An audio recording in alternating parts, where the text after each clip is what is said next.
మీరు ఇంత ఎస్టాబ్లిష్డ్ అయ్యారు, లైక్ హీరో కింద కూడా చేస్తున్నారు, హీరోలాగా కూడా.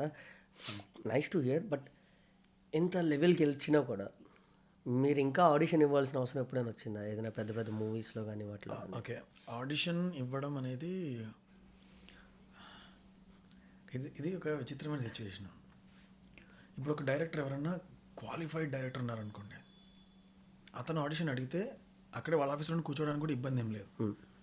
కానీ వాళ్ళు ఎవరో తెలియదు, మనం ఎవరో తెలియదు, అప్పుడు ఆడిషన్ అడుగుతున్నారు అనుకోండి, అప్పుడు కొంచెం అనిపిస్తుంది, అరే ఏంటిది ఆడిషన్ అంటే.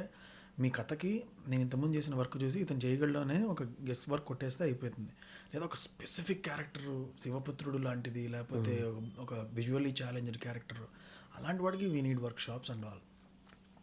సో ఒక డైరెక్టర్కి మనం చేసిన వర్క్ ఆల్రెడీ చూసిన తర్వాత ఇతను చేసేస్తాడు అనే ఒక నమ్మకం కలగాలి. యూజువల్గా కలగనప్పుడు if they are not sure of what we can do, then they will call for an audition.